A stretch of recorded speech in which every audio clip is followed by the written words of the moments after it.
रंगारेड्डी जिले में एक लारी बेकाबू होकर सड़क के किनारे लगे तरकारी के बाजार में घुस पड़ी, जिसके नतीजे में 6 अफराद की मौत हुई है, जबकि 20 से ज्यादा अफराद जख्मी बताए गए हैं। यह हादसा जिले के चेवड़ा मंडल के आलवार स्टेज के पास हैदराबाद बीजापुर शाहराह पर पेश आया, जहां एक तेज रफ्तार लॉरी बेकाबू होकर शाहराह के किनारे तरकारी फरोख्त करने वाले दर्जनों अफराद को रौंदते हुए एक दरख्त से टकराकर रुक गई। लॉरी की रफ्तार इतनी तेज थी कि उसकी टक्कर से दरख्त भी उखड़ गया।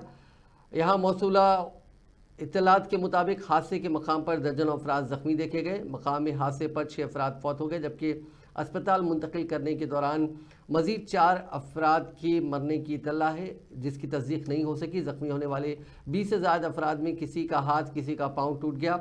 जख्मियों में ज़्यादातर छोटे बच्चे और ख़वातीन शामिल हैं। तरकारी के इस बाज़ार में कई अफराद तरकारी खरीदने में मसरूफ़ थे, जो हादसे का शिकार हो गए।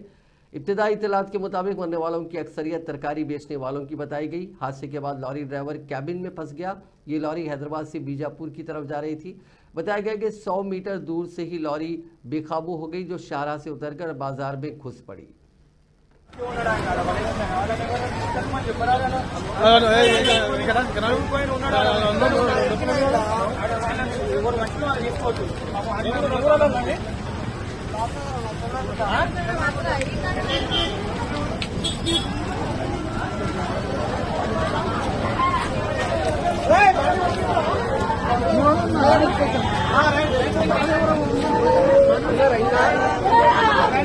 ఉన్నారా లేరు కదా